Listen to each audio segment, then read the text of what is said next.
బోడే రామచంద్ర యాదవ్ సారథ్యంలో BCY party నేతృత్వంలో BC సింహ గర్జన. బీసీ రక్షణ చట్టం అమలు, రాజధానిలో బీసీలకు 1000 ఎకరాల భూ కేటాయింపులు, బీసీ కార్పొరేషన్లకు నిధులు, సమగ్ర కులగణనతో విద్యా, ఉద్యోగ, ఉపాధి, చట్టసభల్లో 44% రిజర్వేషన్లు ప్రధాన ఎజెండాగా ఈ నెల 22న విజయవాడ గుంటూరు హైవే నాగార్జున యూనివర్సిటీకి ఎదురుగా జరగనుంది. ఈ చారిత్రాత్మక ఘట్టంలో భాగస్వాములు కావడానికి బీసీ సోదర సోదరీమణులందరినీ సాదరంగా ఆహ్వానిస్తున్నాం. కదలిరండి, మన ఐక్యతను చాటుదాం. హైదరాబాద్ కేపీహెచ్బీలో భారీ అగ్ని ప్రమాదం. పద్మావతి ప్లాజాలోని మొబైల్ షాప్ లో మంటలు చెలరేగాయి. షార్ట్ సర్క్యూట్ కారణంగా భారీగా మంటలు చెలరేగాయి. కాలి బూడిదైపోయాయి మొబైల్ ఫోన్లు, ఇతర సామాగ్రి. ప్లాజాలో దట్టంగా పొగలు కమ్ముకున్నాయి. అగ్నిమాపక సిబ్బందికి సమాచారం ఇచ్చారు అక్కడ ఉన్నటువంటి స్థానికులు. ఇక అగ్నిమాపక సిబ్బంది మంటల్ని అదుపులోకి తెచ్చే ప్రయత్నం చేశారు. మొబైల్ షాప్లో అగ్ని ప్రమాదం జరగడంతో కూడా మంటలు బాగా వ్యాపించినట్టు తెలుస్తుంది. లోపల ఉన్న మొబైల్స్ అన్ని కూడా పేలిపోతాయి కాబట్టి వీటితో కూడా ఇప్పుడు ప్రమాద తీవ్రత కూడా ఎక్కువ ఉన్నట్లు తెలుస్తోంది. ఇక దీనికి సంబంధించిన డీటెయిల్స్ మా ప్రతినిధి సతీష్ని అడిగి తెలుసుకుందాం. సతీష్, ఈ అగ్ని ప్రమాదం గురించిన పూర్తి డీటెయిల్స్ ఏంటి? ముఖ్యంగా హైదరాబాద్ లోని కుకట్పల్లి కేబిఎస్బి కాలనీలో ఒక షాపింగ్ కాంప్లెక్స్ లో ఈ మొబైల్ షాప్ లో పెద్ద ఎత్తున షార్ట్ సర్క్యూట్ వల్ల పెద్ద ఎత్తున మంటలు చెలరేగాయి. ఆ చెలరేగిన మంటలు మొత్తం కూడా షాప్ ఒక్కసారిగా, ఎందుకంటే అన్ని మొబైల్స్, యాక్సెసరీస్, ప్లాస్టిక్ సంబంధించిన మొత్తం కూడా అందులో ఉంటాయి కాబట్టి తొందరగా మంటలు వ్యాపించిన పరిస్థితి ఉంది. మొత్తం కూడా ఆ షాప్ అంతా కూడా ఖాళీ దగ్ధమైనట్టు తెలుస్తా ఉంది. దీనికి సంబంధించి ఇప్పటికే షాప్ లో పెద్ద ఎత్తున మొబైల్ ఫోన్లు, బ్యాటరీలు, ఎలక్ట్రానిక్ వస్తువులు, ఇంకా ఇతర అంటే మండే స్వభావం ఎక్కువ ఉన్నటువంటి వస్తువులు అన్ని కూడా ఖాళీ బూడిదైపోయిన పరిస్థితులు కనబడతా ఉన్నాయి. సో లక్షల్లో ఆస్తి నష్టం జరిగింది. ప్రమాదవశాత్తు మరి ఎవరికి కూడా ఏమీ కాని పరిస్థితి అయితే ఉంది. ముఖ్యంగా సమాచారం అందుకున్నటువంటి అగ్నిమాపక సిబ్బంది, ఇప్పటికే 2 అగ్నిమాపక సిబ్బంది వచ్చారు. అక్కడ కంప్లీట్ గా ఈ మొత్తం కూడా కాంప్లెక్స్ సంబంధించినటువంటి ఏదైతే మొబైల్ షాప్ ఉందో ఆ మొబైల్ షాప్ లో మంటల్ని మొత్తం కూడా ఆర్పే ప్రయత్నం చేశారు. అవి అదుపులోకి వచ్చిన పరిస్థితి అయితే కనబడుతోంది. ముఖ్యంగా ఎలాంటి ఆస్తి నష్టం పెద్ద ఎత్తున జరిగినా గానీ ప్రాణ నష్టం అయితే ఎలాంటి ప్రాణ నష్టం జరగలేదు. ముఖ్యంగా పక్కన ఉన్న వాళ్ళు ఎందుకంటే ఇది ఒక షాపింగ్ కాంప్లెక్స్, ఆ షాపింగ్ కాంప్లెక్స్ లో పక్కన ఉన్నటువంటి అంటే పక్కనే అన్ని షాప్స్ ఉంటాయి కాబట్టి చాలా మంది ఇటుపక్క లెఫ్ట్ సైడ్ ఉన్న వాళ్ళు, రైట్ సైడ్ ఉన్న వాళ్ళు వీళ్ళందరూ కూడా భయాందోళనకైతే గురయ్యారు. ఎందుకంటే ఒక షాప్ లో పెద్ద ఎత్తున మంటలు వ్యాపిస్తే చుట్టుపక్కల కూడా అంటుకుంటాయి కాబట్టి సో వాళ్ళు కూడా పెద్ద ఎత్తున భయభ్రాంతులకు గురైన పరిస్థితులు కనబడుతున్నాయి. కానీ ఇక్కడ ముఖ్యంగా మెచ్చుకోవాల్సింది ఫైర్ సిబ్బంది వెంటనే స్పందించారు.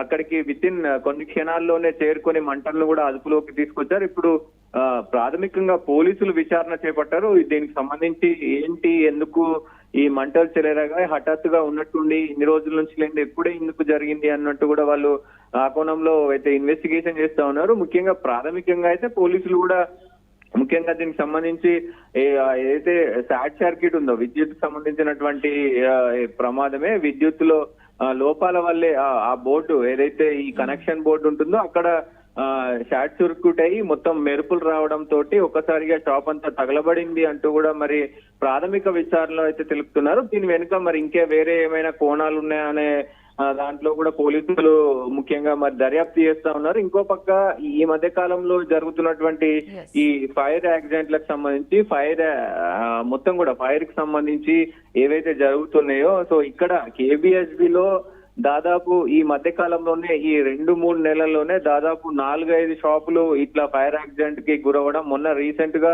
ఒక నెల క్రితమే ఏదైతే పెద్ద గ్యాస్ నుండి చిన్న గ్యాస్ లోకి ట్రాన్స్ఫర్ చేస్తుంటే అక్కడ ఒక్కసారిగా మంటలు చెలరేగడం, పెద్ద ఎత్తున ఆస్తి నష్టం అయితే జరిగింది. అప్పుడు కూడా ప్రాణ నష్టం జరగనప్పటికీ కూడా ఆస్తి నష్టం జరిగింది. సో ఇవన్నీ కూడా కేబిఎస్బిలో మరి మొత్తం పెద్ద ఎత్తున ఇట్లాంటి మంటలు దాదాపు నెలకొకటి 2 నెలలకొకటి జరుగుతున్నప్పటికీ కూడా ఇంకా ఇప్పుడు ప్రజెంట్ ప్రమాదం జరిగింది దాని పక్కనే షాపులు ఉండటం జరిగింది. అంటే తెల్లవారుజామున ఈ ప్రమాదం జరిగింది కాబట్టి మిగిలిన షాపులన్నీ కూడా సేఫ్గా ఉన్నాయని మనం చూడాలా. ఒకవేళ కనుక ఇదే ప్రమాదం అర్ధరాత్రి సమయంలో కనుక జరిగితే స్థానికులు ఎవరు కూడా తొందరగా గమనించరు. దీంతో కూడా పక్క షాపులకు కూడా ఈ ప్రమాదం అంటుకునే ప్రమాదం ఉండేది. డెఫినెట్ గా అదే ముఖ్యంగా ఏదైతే ఈ మొబైల్ షాప్ అనుకొని జిరాక్స్ సెంటర్ గానీ అలాగే కొన్ని వాణిజ్యానికి సంబంధించినటువంటి షాపులు చాలా ఉన్నాయి. సో వాళ్ళు కూడా తీవ్ర ఆందోళనకి గురవుతున్నారు. ఎందుకంటే ఇది తొందరగా తెలిసింది. దాంతో పాటుగా ఇటు అగ్నిమాపక సిబ్బంది కూడా పెద్ద ఎత్తున అక్కడికి చేరుకున్నారు, మంటలను ఆపారు. ఒకవేళ మంటలను ఆపకపోతే కనుక ఆ మొత్తం ఏదైతే కాంప్లెక్స్ ఉందో ఆ కాంప్లెక్స్ లో మొత్తం కూడా మంటలు వ్యాపించి అటు ప్రాణ నష్టంతో పాటు ఆస్తి నష్టం కూడా చెప్పలేనంత ఉండేది అంటూ కూడా భయాందోళనకు గురవుతున్న పరిస్థితి కనబడతా ఉన్నాయి. కానీ ఇప్పటికే కొన్ని ఈ మధ్య కాలంలో ఈ జరుగుతున్నటువంటి ఈ ఫైర్ యాక్సిడెంట్లకి సో ఇవేమైనా అంటే నిజంగానే ఆ షార్ట్ సర్క్యూట్ వల్ల జరుగుతున్నాయా లేదంటే ఇన్సూరెన్స్ ల కోసం జరుగుతున్నాయా అనే కోణంలో కూడా మొత్తం అన్ని కేసులను దర్యాప్తు చేస్తా ఉన్నారు పోలీసులు.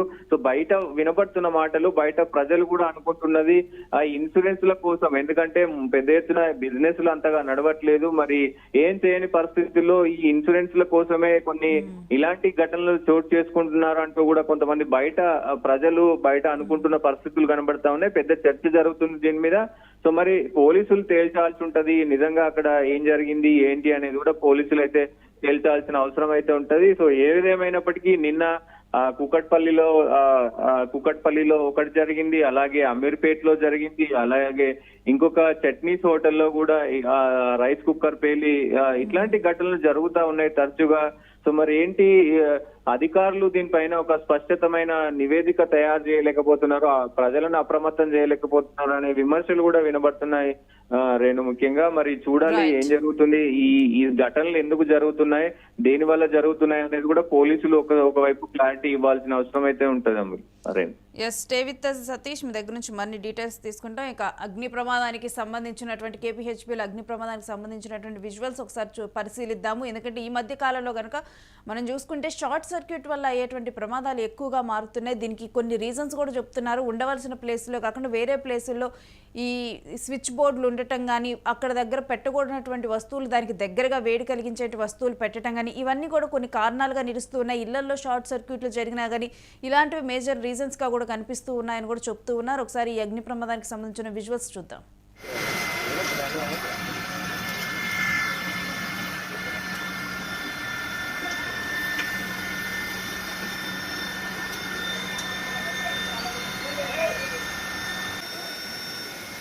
పక్క చెక్ చేయమన్నా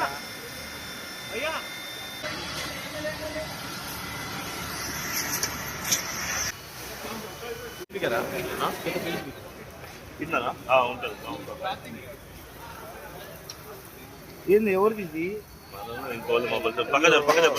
జరిగిన వాళ్ళ కట్ట